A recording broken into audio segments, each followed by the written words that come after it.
Wonderful. So after brief introductions, we're giving our guest speaker, Andre Sheldon, an opportunity to introduce himself and speak to us about the work he's doing and how we might participate. So I see Deidre, our vice chair of the board, just joined. So before you start, Andre, Deidre, if you could just do a quick introduction for Andre. Hello, Andre. My name is Deidre Whittlesey, and I'm a vice chair of the SARN's board of the network. I'm driving, so y'all forgive me. I just seen the message and just glad to be here. I don't even know what meeting I'm on. Forgive me. I've been running all day. Well, we do officially have a quorum. So, Andre, tell us all about yourself. Well, thank you. Namaste, Teresa, and it's nice to meet everyone. It's my honor to be here. Thank you for having me. I'm a peace activist promoting women for peace and have developed a plan for a new global peace movement led by women that can unite the people of the world. And I met Teresa in a peace webinar. She was speaking about Women's International League, of which I'm a member for 20 years. And she was speaking about racism and mentioned we need to build a mass movement. And her statement caught my attention, and I contacted her to tell her about my work to create a mass movement. And so I believe we need it now because the world's crises are getting worse. And the war in Ukraine has changed the world in the wrong direction towards militarism and division. And we need to unite. And racism, hate, and xenophobia are all increasing. We need the people to come together to do something special. And so I believe we have an amazing opportunity at our fingertips. Dr. King and Gandhi were famous for movements of nonviolence. So I propose a global movement of nonviolence for the children being the motivation for everyone to unite around the world. And I submitted as an emergency plan to unite the people, all the religions, all the movements, labor movement, Black Lives Matter, Poor People Campaign, the climate movement, and the entire civil rights movement, all the people that are still alive from the civil rights movement. There, as Teresa can attest to, that there's probably many, many people that are out there still active. And so it's time for a global movement of nonviolence, but with a special element. And that special element, it will be led by the best representatives of nonviolence, according to my research, possible, women, but it's not exclusive to women. Women will be asked to be the first to rise up and unite as the peacemakers, and then invite the men. So it's about creating attention, about creating power, and there is no blame cast upon men or any one person, but it is the male dominant patriarchal militaristic way of resolving problems that's not working. We need something different and special. And what better way to counter racism than to show trust and respect to people and nations on a global level and a local level than by promoting nonviolence, kindness, generosity, compassion, tolerance. So it takes away the threat of violence. So I'm here to ask you in SARN to promote nonviolence as King did. And women around the world have already been uniting and have practiced mobilizing, as evidenced by the Women's March on Washington. The women marched in Jerusalem for the past 6 years, Arab and Jewish women coming together. women crossed the DMZ in Korea, and women in India have been coming together to help people that were oppressed, not just for their own issue, but by helping someone else. So I look at a global movement of nonviolence as being designed to harness the power of nonviolence and women together, this time by making the goal nonviolence, a global movement promoting no war and no violence. It's saying no racism, and it can bring in people everywhere. The people that aren't normally involved can feel like they're part of this. Just as an example, before Russia invaded Ukraine 6 months ago, the whole world was saying no to war. Now's the perfect time for a anti-war movement, a people movement. And in particular, I started out by saying we have an opportunity. UN Secretary General Guterres set the stage. He called for a global ceasefire to be able to reallocate military spending to address the world crises. This was the most profound action I think that I ever could have wanted or could have asked for, because he realized that stopping war affects all issues, all the world crises, and all the people's conflicts.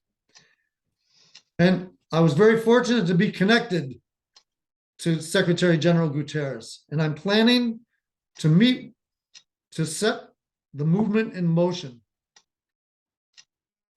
It was very fortunate. I met the former Director General of UNESCO, the UN Educational, Scientific, and Cultural Organization, and he knows the Secretary General, and he connected me. So it is about who you know, but so I'm very fortunate. And so we can change ourselves and change our cultures of violence and with nonviolence. And if women rise up for peace, it'll affect all issues. Women can make it happen. My research right from the beginning, at some point in the future, I'd be glad to tell you about how I came into this particular project. And I just fell into it, and I loved every minute of it. And I developed this actually with women being the ones to promote this, not me promoting it. I'm dedicated to work in behalf of women to get the movement started and to help sustain it and perpetuate it. But I'm a peace person. I'm not a power person, but I am creating power, which is powerful. And the power is the new narrative to illustrate we are helping others and committing to nonviolence everywhere around the world. All the people can participate. When I was fortunate to meet the granddaughter of Mahatma Gandhi, Ela Gandhi, and she said to me, and also Howard Zinn, the activist and author and historian, said the same thing to me. They both said, when women take this as their own, it will succeed. So the first thing that Dr. King did was to ask the people to commit to nonviolence, and it worked. And Dr. King's legacy was proven when the people in the church in Charleston, South Carolina, 5-6 years ago were killed, and people in the congregation forgave the assailant. Wow. And the important lesson from Dr. King was that the message stuck. Dr. King promoted nonviolence as a means to socialize the populace to create change, and it worked. It was great when saw that the church, they forgave the forgiveness. So now's the time to ask all the people to join a people movement. It's an opportunity. And so I've worked hard to create all the different aspects of the plan, because that's my background, is I was in business. And so I'm trying to utilize those skills now to provide the means for the leaders, men and women. It's not just for women, but if women lead the way, watch what happens. So thank you. I appreciate the opportunity to be here. And I'd love to speak with anyone anytime. My email address is andre@globalstrategyofnonviolence.org. And Teresa, thank you very much for inviting me. It was very nice to be here. Well, thank you, Andre, because I see ways we can work together, because most of us come out of nonviolence movements. I started out with the Student Nonviolent Coordinating Committee, SNCC, back in the 60s. And so listening to Dr. Martin Luther King, who's from Atlanta, and I'm from Atlanta, we were thoroughly committed to the strategy of standing up to violence with nonviolence. And so I do understand that. But I guess the main question, Andre, is what is your base and who are the people who are currently involved? The Southern Anti-Racism Network will start celebrating its 25th anniversary next year. And we're a small network of people with no geographic limitations. So we actually have members in every region of the country, though we concentrate our work in the South. And so we consider ourselves North Carolina, South Carolina, Georgia, and Alabama. And you're in Boston. So what has been the commitment from organization and others that you've been working with, and how long have you been doing this? Yes, I've been working on this project for 20 years. After September 11th, I realized the government was going to use military to solve and try to solve the problem. I was against it, and I became a peace activist at that time. And I met Dr. Helen Caldicott. She was the woman that started a women's organization to stop nuclear proliferation. So I'm really using her concept, and I had studied some others and had been motivated by some women in particular. My stepmother was the strength of the family, and she was wonderful. So then I realized that the grassroots organizations are everywhere. And so I wasn't going to try and reinvent the wheel and try and make an organization with hundreds of and thousands of people. That my job was to bring all the organizations together. And in so doing, I've networked with all the major peace organizations and with women leaders non-governmental leaders from around the world. And they've all encouraged me and said, yes, keep going. The leaders weren't going to drop what they were doing because they're busy doing good work right now. Men and women. I networked with both men and women. And everyone's busy doing their own thing. And it is a problem in the peace world that we're all in different silos. And it's hard to come together. It's a known fact. And that's why I believe that and promote nonviolence and the children as being the motivation and the uniting factors. So I've concentrated on women leaders. So as an example, when I was preparing to go to the Secretary General, which I've been there to his office and presented the plan to his staff. And in preparations then afterwards to go back, I've had many people that I've talked with that said, well, when you get the meeting ready, let me know. So the former Prime Minister of Canada, which I had studied her presentation about changing the world and how women could have an effect, not over men, but with men, was her main point in her seminar. And when I contacted her, Well, Andre, yeah, we should talk more yes, outside the meeting. We got a outside late, meeting. we got a late start. Yes. But as I told you, in August of next year, the Southern Anti-Racism Network is organizing a tour, and it's called UN Decade Reparations No Tornado Tour. And the final stop is in Boston.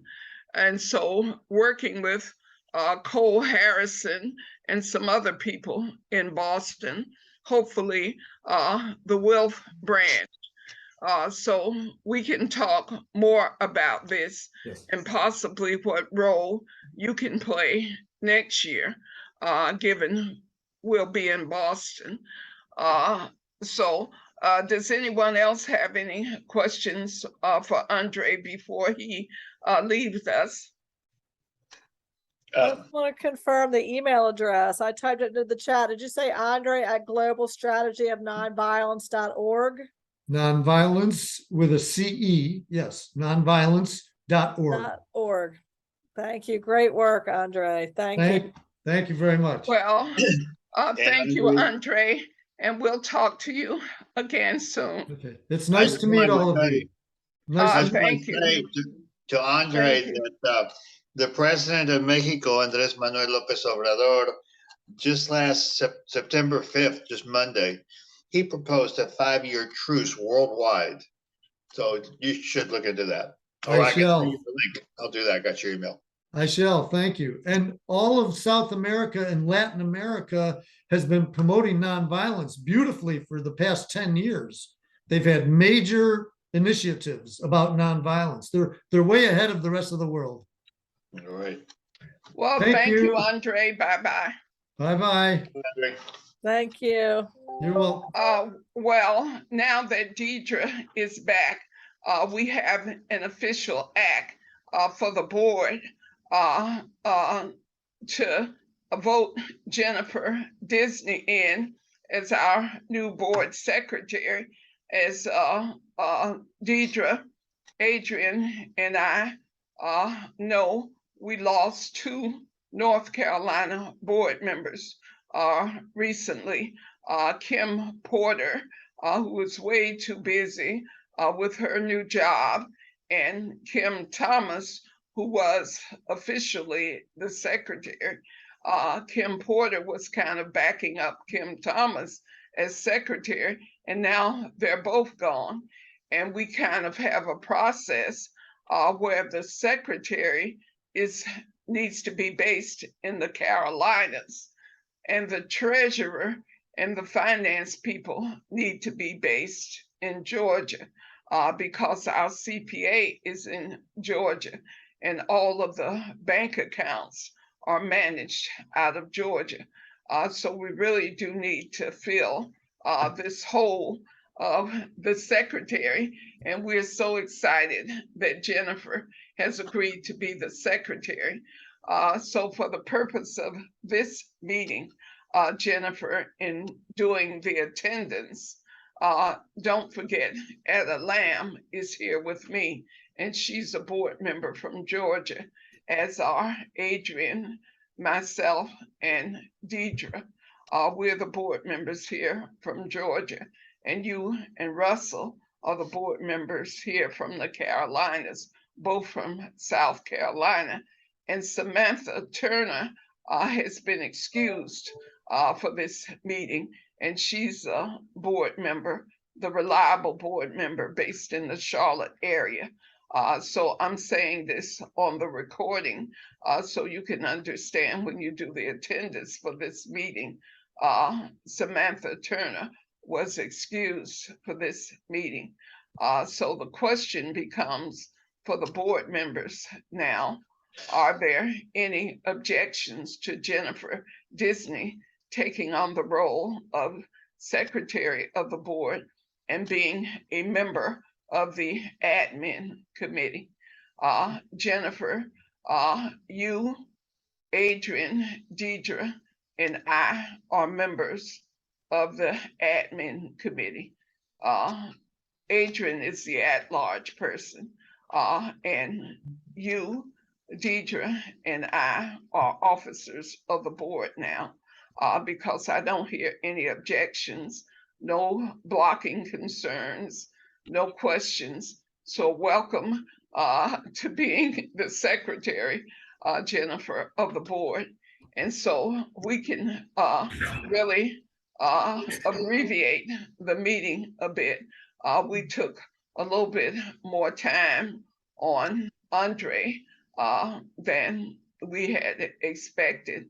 When I was in a meeting recently, a woman who used to be the Secretary General of WILF, her name is Susie Snyder, and she identified Andre in the meeting as an important person with this international project.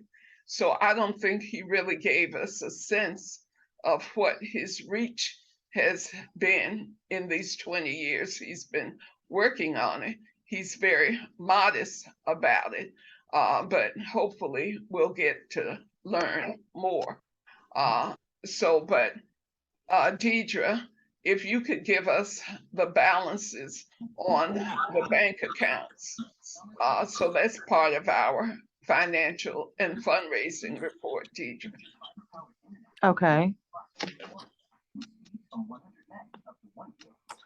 All right. So in the general account, we have $414.90.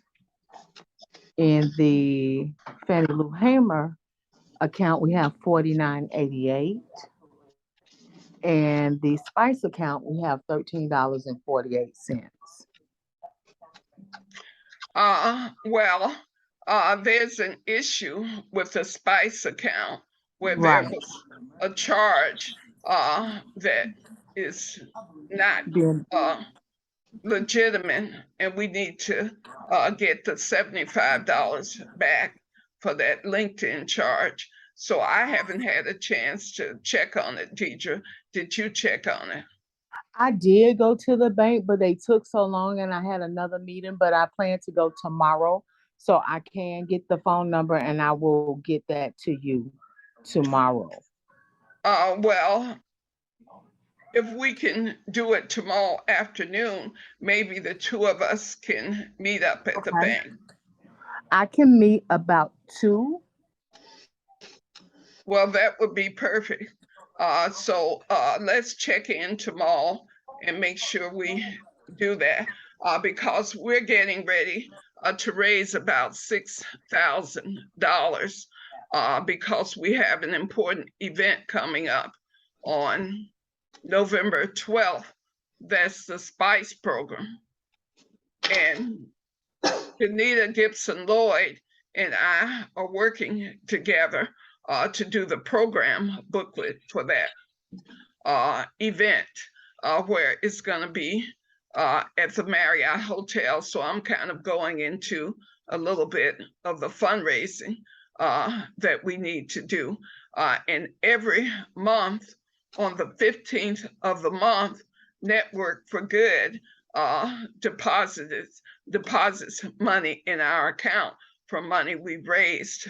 I did not get to check with them today to find out how much that deposit is going to be, but we will know for sure next week because the 15th comes up next week. And so the admin committee definitely manages the funds between board meetings. And one of the things that we have coming up that we need to pay, 3 things. We have parents who work with the SPICE project, and they're organizing a parents organization. in Columbus, Georgia, and things are going better than they have in 10 years because I've been plugging away at this for 10 years as a means of closing the academic achievement gap in the low, high poverty, low opportunity neighborhoods, primarily public housing.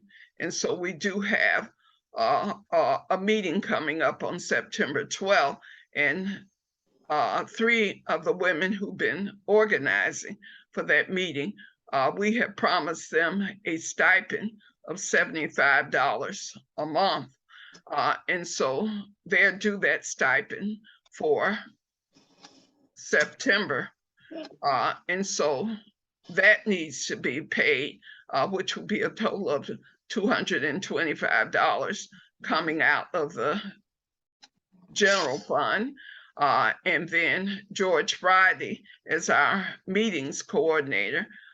She gets a stipend of $100 per month.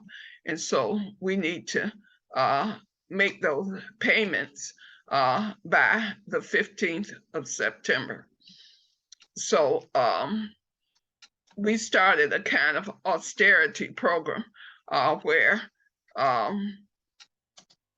though I'm the person who tends to deal with all of these payments, as a matter of accountability, we have said that the admin committee, Jennifer, and all of us on the admin committee would have to approve any expenditures over $100. And so since we're at the full board meeting, I want to make sure that no one objects to us doing the expenditures that I mentioned for the month of September.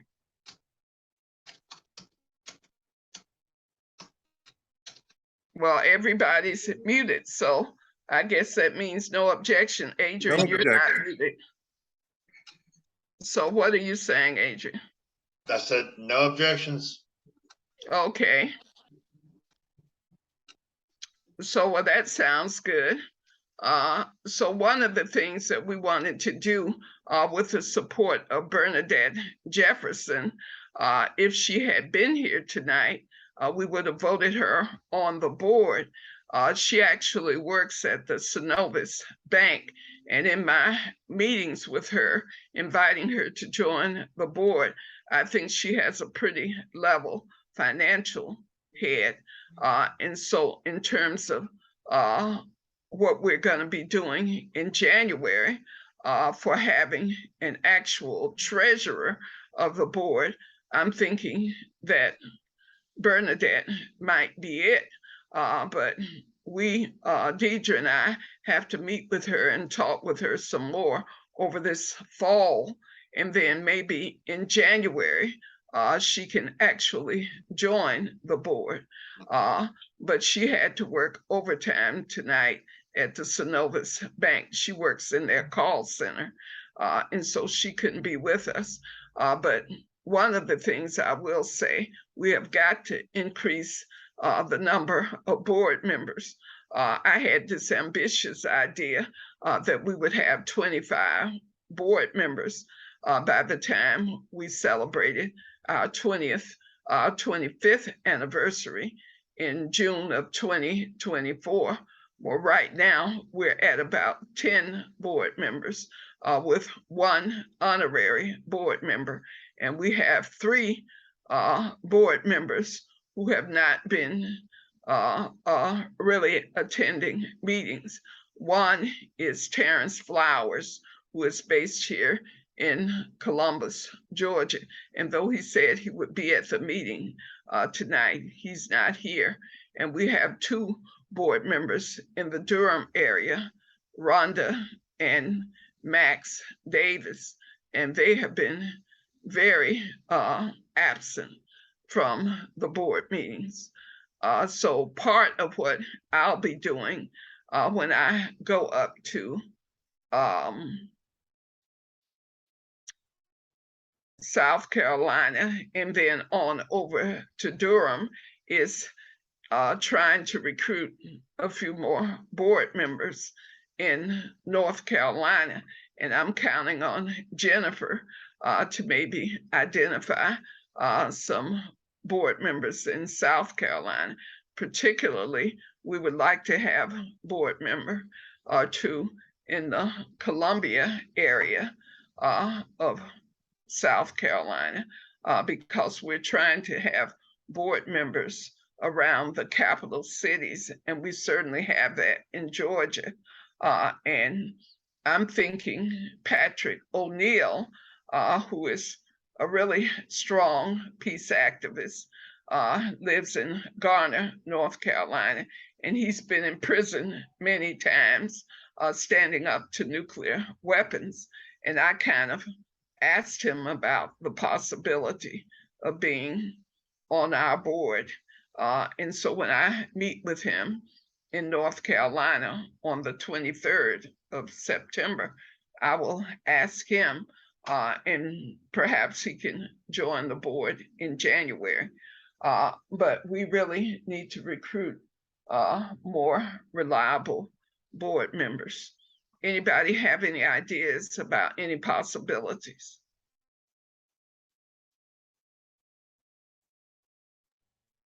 Russell?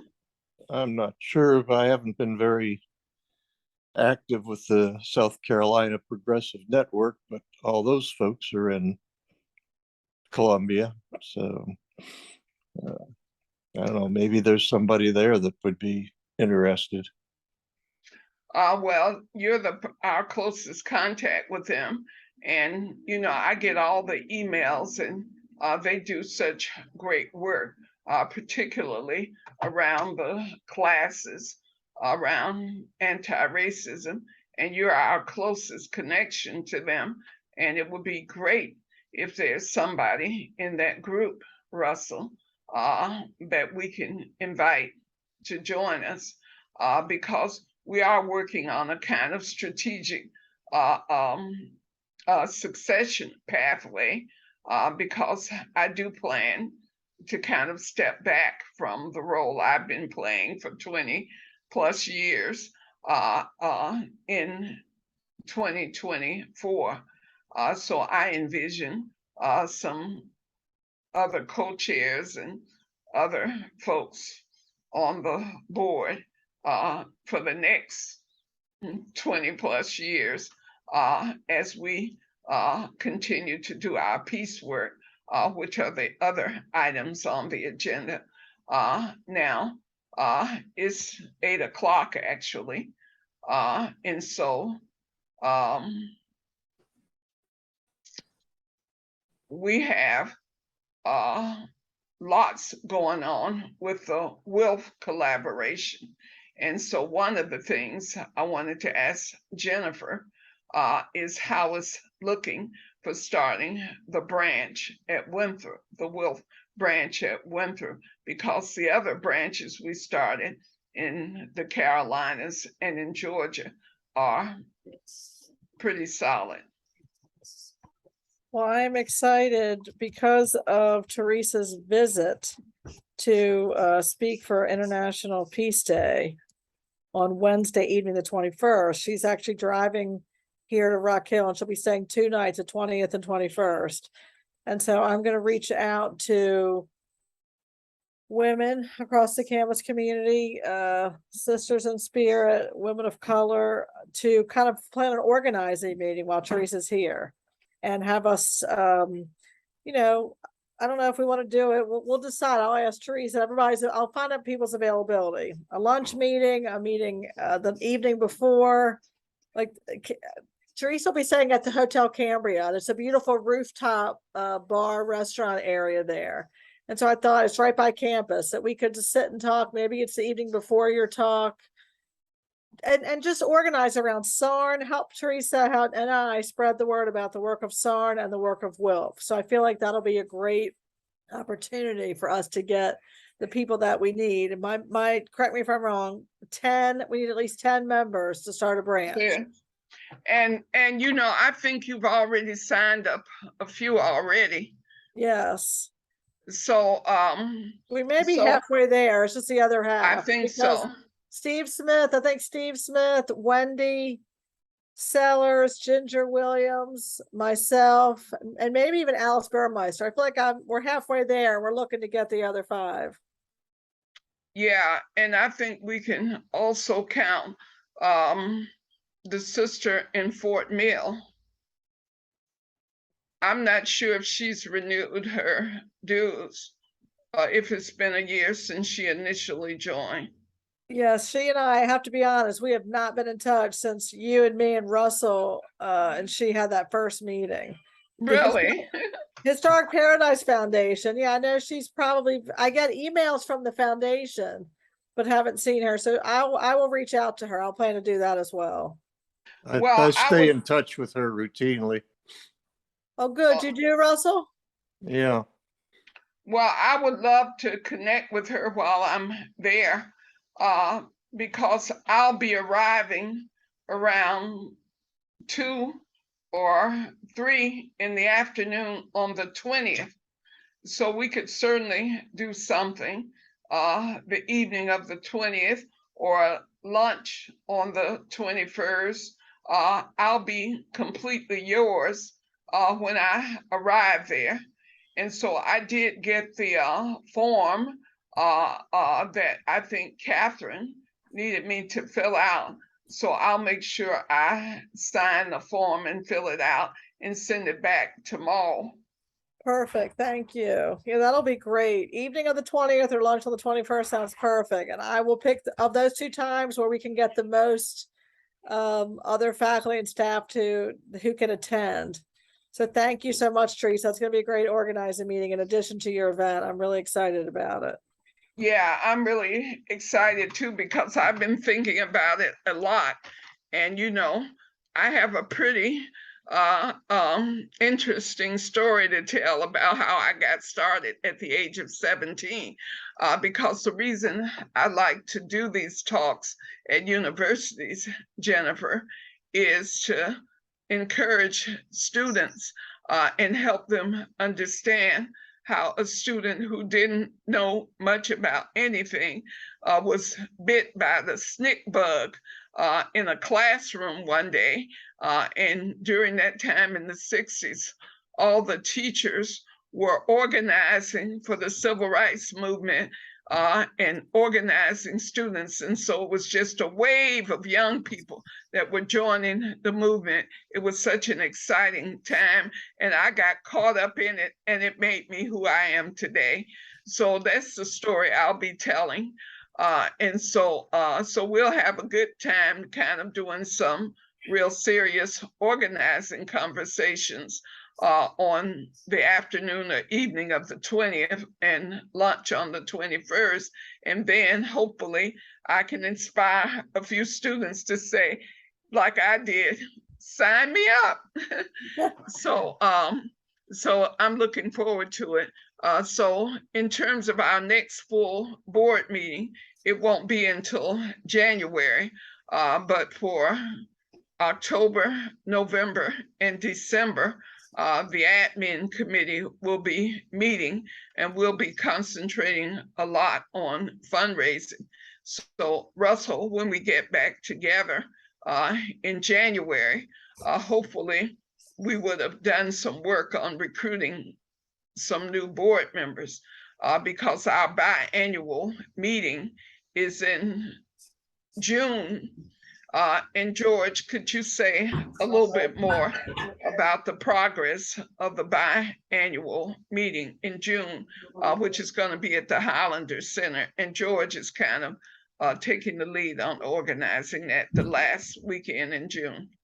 Yes, we've set the dates and reserved the space at Highlander for that last weekend in June. They'll be providing meals for everyone starting on Friday evening through Sunday, and prepared for a small number of us to get there earlier, either Thursday or early Friday. There'll be housing available as well. Some of it will be dormitory style housing. And I think that's about all. It's quite a trip for people if you haven't been there before. New Market, Tennessee. I can't remember where the closest airport is. I've only driven there, but it's quite a drive. Maybe Knoxville, Knoxville. Yeah. Knoxville, And then and maybe an it's hour from Knoxville. yeah, because if you fly into Knoxville, there's shuttles, and certainly there are lots of hotels in the area, but we'll deal with the logistics. At the end of this month, Highlander will be celebrating its 90th anniversary. And so the Southern Anti-Racism Network was founded there in 1999, which is why it's going to be pretty significant for us to go back up on the mountain in June. But we'll be talking more about this in January and March of next year. And we will celebrate our first event with our 25th anniversary in November of 2023 in Durham, North Carolina, which is why we have to get those folks in Durham and the Triangle active again.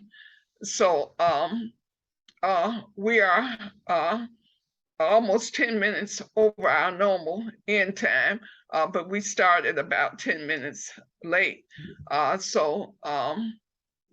Is there any other business to come before the board or any questions? We do want to try to set the admin committee meeting before we hang up. Go ahead, Jennifer. Just a couple clarifications on dates. Could you say again, you had said earlier about the 20th anniversary date of SARN, and you just mentioned it again, and I want to make sure I get that the June weekend, and we're talking 2024 or 2023 for the June weekend? We have our biannual meetings every 2 years. And so the current board is going to be reconstituted, or we'll have other members will be adding to the board and voting for officers in June of 2023 when we're at Highlander. Now, SARN was officially founded in 1998. So in November of 1998. So we'll be celebrating our first 25th anniversary in November of 2023. And then in June of 2024, we'll celebrate our second 25th anniversary because we met up at Highlander Center in June of 1999, which we call that our founding conference. So we get to celebrate, we celebrated our 20th anniversary in 2018, I believe it was. And then in 2019. So that's why we're celebrating twice, because of the two start dates that we have. And so all of this will be in the recording for you too, Jennifer. But remember, on the notes, Jennifer, we just really keep track of the decisions. We don't ask that anybody work too hard on the minutes. The minutes are actually official documents for the IRS. So the IRS requires us to have minutes of our board meetings filed. And the only thing they want to know is what we decided, and the short financial report that Deidre gave is sufficient for the IRS because our income is under $50,000 a year. So the IRS does not put a lot of pressure on us because we're considered a small organization. And it's been pretty much intentional because I didn't want to ever get caught up with the IRS and all the 990 forms and dealing with hundreds of thousands of dollars, because we're volunteer. So we don't really need a lot of money. we can do a lot of work and accomplish a lot with a relatively small budget, because I've been staffing the organization for these 20 plus years. But I realize as I kind of transition away, Russell, it's going to mean we got to pay some younger people. And so we may have to look at new ways of raising money from foundations, et cetera. But until then, we're volunteers. So here we are. So Deidre, Jennifer, Adrian, can we take a look at your October calendar real quick and see if we can pick a day for our 1 hour admin meeting in October?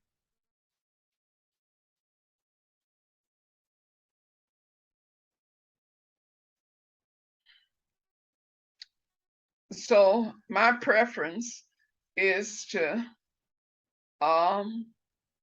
if Wednesdays work, if we could do it October 19th, because by that time we'll know how much new money we have in the bank account. So does October 19th work for you, Deidre, Jennifer, Adrian? That works, yes. That's Oh, fine. okay. So we want to say 7 p.m. on October 19th. Yes. That's Okay. good. Well, let that be reflected in the minutes. And if there is no other business before the board, can we move to adjourn? So moved. Thank you, I Russell. second. Okay. No objections? Sorry, 1 minute. Teresa, I attended this Zoom meeting for the Fund Georgia's Future. That was on the 31st of August. You had invited me to that group.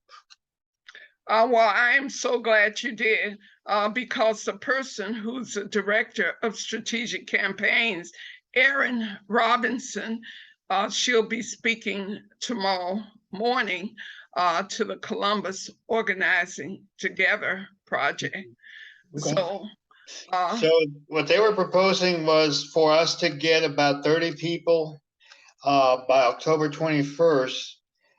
10 people could be in person and the other 10 could be online.